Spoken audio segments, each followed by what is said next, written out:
Assalamualaikum warahmatullahi wabarakatuh.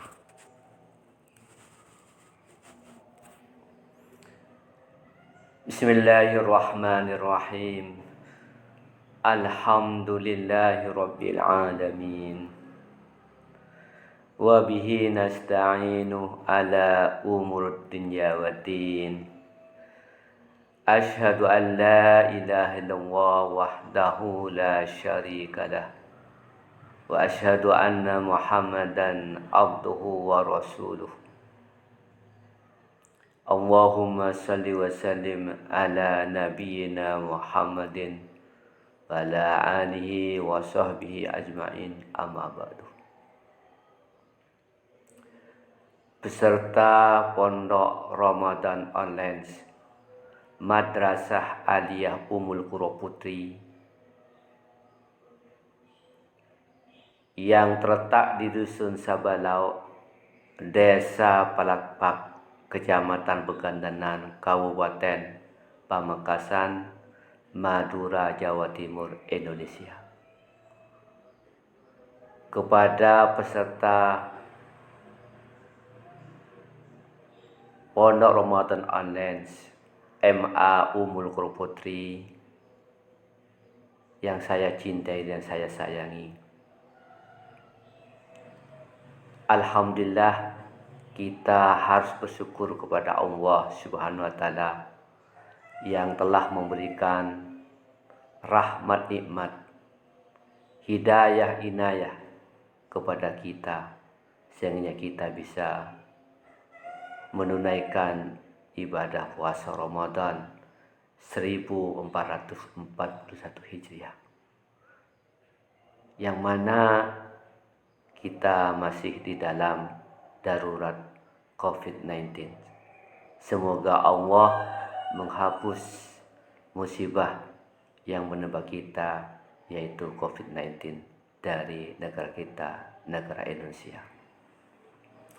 Marilah kita dengan membaca hadis ini, mudah-mudahan apa yang kita harapkan akan menjadi kenyataan, akan menjadi ma'unah dari Allah Subhanahu wa Ta'ala. Bismillahirrahmanirrahim. An Aisyah, dari Aisyah, radiyallahu semoga rela Allah anha kepada Aisyah. Qalat, berkata Aisyah, kana ada, berarti ini selalu, Rasulullah sallallahu alaihi wasallam, idza apabila dakhala, masuk, al-asru 10, artinya al-asrul akhirah, 10 yang terakhir, min Ramadan, dari Ramadan. Apa yang selalu dikerjakan oleh Nabi? Syaddah mi'zarahu, dia mengencangkan kain sarungnya. Wa ahya, dan membangunkan, menghidupkan Rasulullah sallallahu alaihi wasallam, lailahu, malamnya, malam 10 akhir Ramadan. Wa aiqadah, dan membangunkan Rasulullah ahlahu, keluarganya Rasulullah. Muttafaqun alaih, diriwayatkan oleh Bukhari Muslim. Hadis ini menjelaskan kepada kita bahwasanya Rasulullah itu selalu mengencangkan sarungnya dan menghidupkan malam-malamnya, malam yang dirasakan oleh Rasulullah, malam-malam ketika akhir bulan Ramadan, dan membangunkan keluarganya. Kapan? Ketika 10 terakhir di bulan Ramadan itu tiba atau masuk. Jadi menjelaskan kepada kita. Jadi Rasulullah Sallallahu Alaihi Wasallam itu dia mengencangkan kain sarungnya. Berarti dia semangat dan tekun fokus untuk beribadah, takarrub kepada Allah Subhanahu wa taala. Imam Wirah itu menegaskan bahwa yang dimaksud dengan sadda mi'sarah itu adalah dia menjauhi istrinya, tidak kumpul. Kenapa? Ingin fokus beribadah kepada Allah Subhanahu wa taala. Jadi ibadahnya Rasulullah SAW itu sampai subuh dengan para istrinya. Jadi para istrinya dibangunkan dengan ada kemungkinan. Rasulullah SAW juga selain dia membangunkan istrinya, selain dia i'tikaf, selain dia mendirikan qiyamul lail, Nabi juga mandi supaya ada kesemangatan. Harum-haruman pada waktu itu. Dia memakai baju yang paling bagus ketika 10 terakhir bulan Ramadan. Kenapa? Untuk menyiapkan munajat kepada Allah bersama. Memperbanyak berdoa. Doa-doa yang al-maksur. Di antaranya Allahumma innaka afuun tuhibbul afwa wa'fu anni wa'fu anna. Allahumma innaka afuun tuhibbul afwa fa'fu anna. Itu diperbanyak oleh Nabi Muhammad SAW ketika di malam. Makanya hadis sebelumnya itu kita ingin diampuni oleh Allah Subhanahu wa taala dari dosa-dosa yang telah lewat. Man qama ramadhana imanan wahtisaban ghufira lahu ma taqaddama min dhanbi. Kita sudah tadi disinggung. Ada disinggung tentang iktikaf. Mari kita membaca hadis berikutnya. Wa anha, dan dari Siti Aisyah juga. Radiyallahu semoga rela Allah anha kepada Siti Aisyah. Anan nabiyya, bahwasanya Nabi sallallahu alaihi wasallam kana ada. Lafaz kana kalau ini disandingkan dengan Rasulullah berarti selalu, always. Ya'takifu, beriktikaf. Kapan? Al-asrul awakhir min Ramadan, yaitu 10 terakhir dari bulan Ramadan, hatta sampai tawaffa, mewafatkan kepada Rasulullah sallallahu alaihi wasallam Allah azza wa jalla, yang maha perkasa dan maha agung. Setelah itu digantikan oleh istrinya, summa takafa, kemudian beriktikaf azwajuhu, istri-istri Nabi sallallahu alaihi wasallam, min ba'dihi, sesudahnya, berarti sesudah wafatnya Rasulullah sallallahu alaihi wasallam. Muttafaqun alaih. Jadi kesimpulan hadis yang pertama adalah Rasulullah memang ketika sudah masuk 10 terakhir bulan Ramadan ini, maka Rasulullah itu mengencangkan sarungnya. Berarti dia ada kemauan keras, azam dari Rasulullah untuk beribadah, memperdekatkan diri kepada Allah. Bahkan dikatakan oleh Imam Wirah, dia artinya sadda mi'sarahu itu adalah menjauhi istrinya, uslah dari istrinya, supaya dia fokus beribadah kepada Allah. Makanya selanjutnya Untuk apa? Ahya lailahu. Dia menghidupkan malam-malamnya dan memohonkan yang ada, yang memohonkan istri-istri untuk beribadah. Karena kita ketahui 10 terakhir ini adalah turunnya malam Lailatul Qadar. Malam yang lebih baik dari 1000 bulan. Berarti kalau 1000 bulan itu sama dengan 83 tahun plus 4 bulan. Atau sama dengan 30 hari. Yang apa yang khusus dikerjakan oleh Nabi pada 10 hari ini? Yang lebih difokuskan adalah iktikaf. Iktikaf ini adalah diam untuk fokus beribadah. Diamnya seseorang, fokusnya diamnya seseorang di masjid. Jadi Imam Syafi'i mengatakan masjid tempat sujud. Ada tempat sujud itu sudah dikatakan masjid.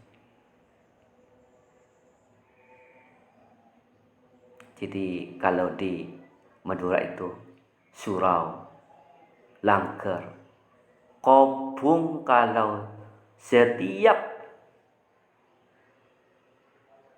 sholat 5 fardu disolatin atau dibuat untuk sholat berjamaah,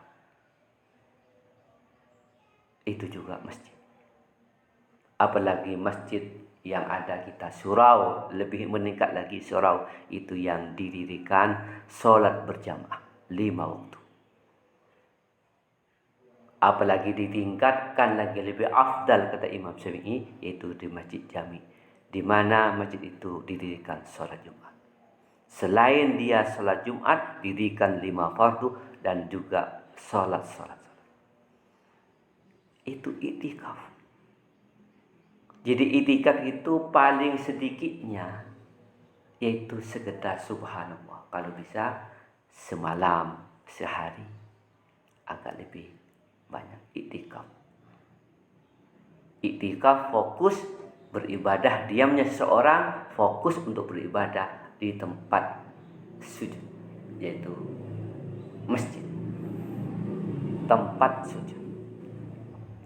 Jadi hadis yang ini, jadi Rasulullah itu iktikaf 10 terakhir Ramadan sampai Allah memaafkan dia. Setelah wafat Rasulullah diganti oleh istri-istrinya iktikaf juga di masjid. Dia diamnya dia takarrub kepada Allah dengan membaca Al-Quran, dengan selawat, berzikir kepada Allah SWT. Salat sunat diperbanyak, terutama salat sunat hajat, tasbih, taubat dan lain-lain. Maka sesungguhnya wa anha, dan dari Siti Aisyah radhiya, semoga rela Allah anha kepada Siti Aisyah, qalat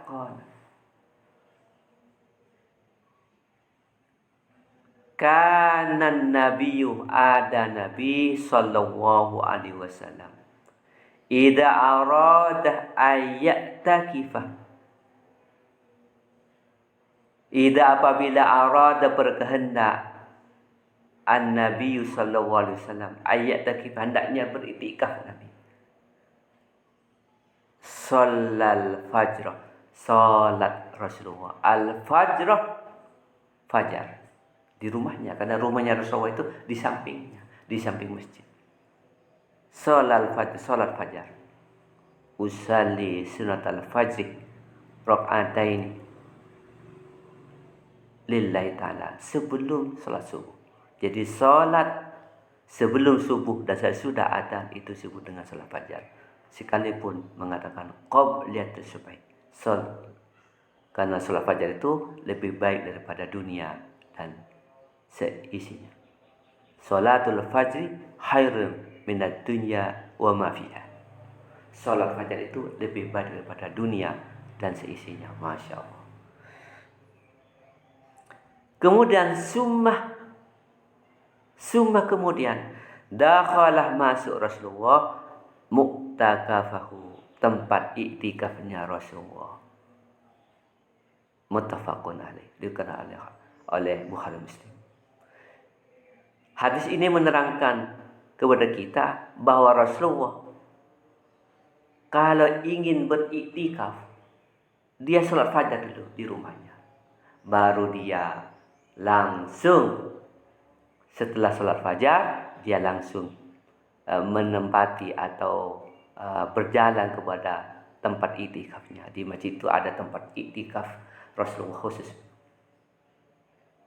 Jadi mutafaqun. Jadi ulama itu mengatakan kalau ingin iktikaf di siang harinya itu meniru Rasulullah, salat fajar. Setelah itu langsung pergi ke masjid, langsung menempati iktikafnya, salat subuh, terus bertafakur kepada Allah. Tapi kalau di malam harinya, maka habis maghrib, salat maghrib, langsung iktikaf sampai tarawih dan lain-lainnya. Sebagaimana kalau ada di Temboro itu, Masya Allah, salat tarawihnya paling lama sedunia 8 jam. Jadi dari Isya sampai pukul 2 sahur ya. Ini Nabi Muhammad SAW. Berarti jadi Rasulullah itu, kita ini dalil kepada kita, hendaklah kita ini memperbanyak beribadah kepada Allah Subhanahu wa taala di malam terakhir ini. Selain itu memperindah banyak sedekah dan lainnya, maka juga iktikaf. Sebagaimana saya katakan, itu marilah kita menyambut malam Lailatul Qadar dengan semangat beribadah kepada Allah Subhanahu wa taala. Selanjutnya mari kita melanjutkan hadis yang keempat dari pertemuan hari ini.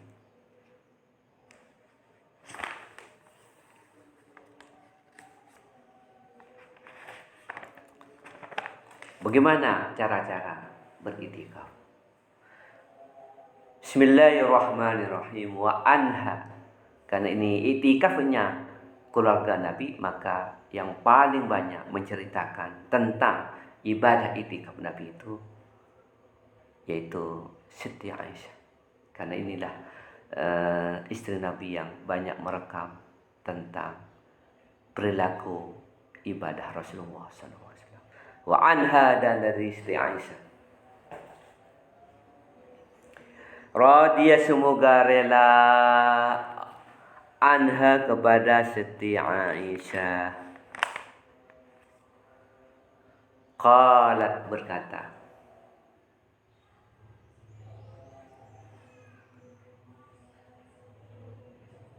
Siti Aisyah,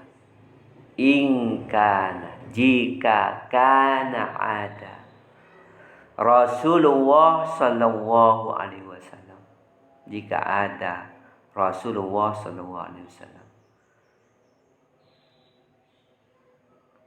la yudkhilu alayya ra'sahu,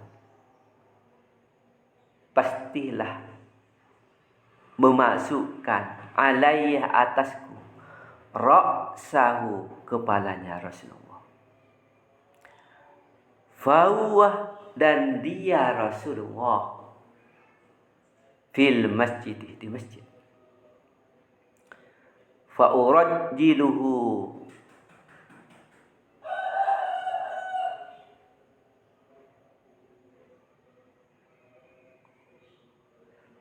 maka saya, kata Siti Aisyah, menyisir kepada Rasulullah, ya rambutnya menyisir. Wa kana, dan ada Rasulullah, la yadkhulul baita, tidak akan masuk Rasulullah al-baitah, rumah, illa li hajatin, kecuali ada hajat. Idza kana, apabila kana ada Rasulullah mu'takifan, kalau sedang beriktikaf.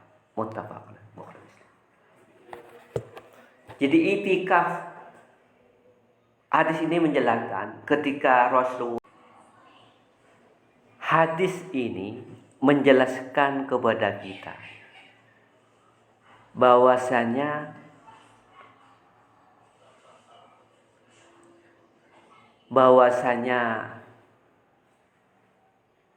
dalam tata cara beriktikaf itu artinya ketika dia beriktikaf tidak boleh keluar.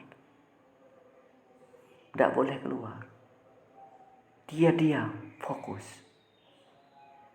Makanya ketika Nabi itu, anak-anak sekalian, ketika Nabi SAW itu ada di masjid, rambutnya aut-autan, itu Nabi tidak keluar dari masjid. Hanya ada pintu di samping masjid itu, langsung Rasulullah SAW itu dia menjulurkan kepalanya, karena rumah Nabi dan masjid itu hanya berdempetan. Jadi satu tembok.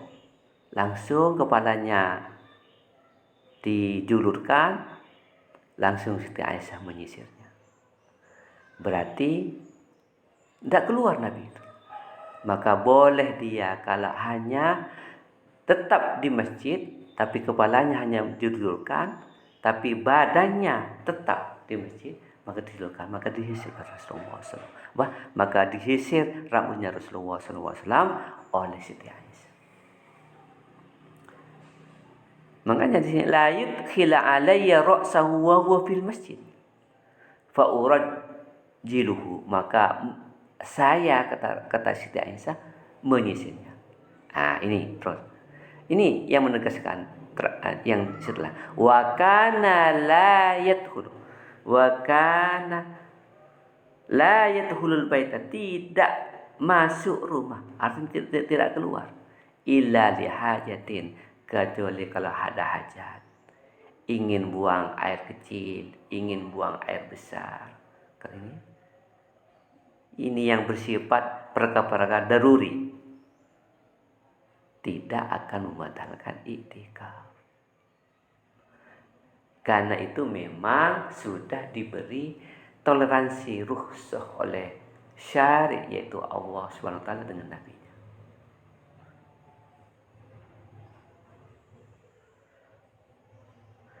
Karena tidak mungkin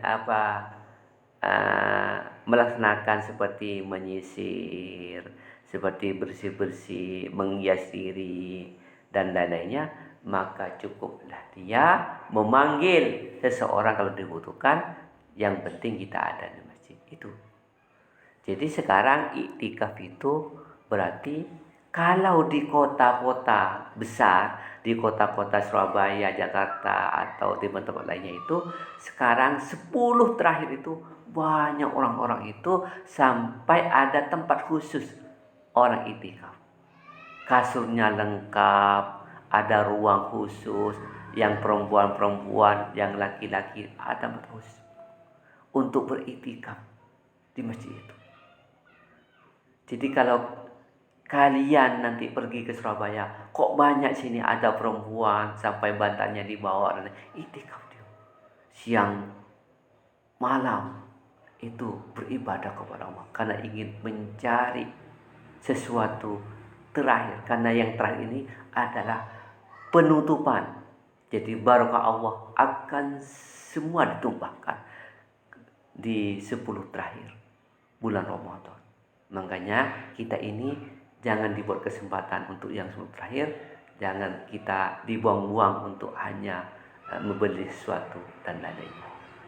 Jangan mall yang banyak nanti, bukan hanya warung yang banyak nanti, tapi masjid diramaikan, atau tempat sholat kita, kopung kita, langgar kita dan lainnya, mari kita memberi semangat, ditambah dekat kepada Allah Subhanahu wa taala. Ini la yadkhul baita illa li hajati. Nah, ini iktikaf Rasulullah sallallahu alaihi wasallam. Inilah mungkin kita akan nanti menginjak kepada hadis berikutnya, saya akan menerangkan ada 5 hadis nanti supaya lebih bisa menghatamkan kajian kitab Bulughul Maram. Soal, ada soal. Apa pengertian iktikaf?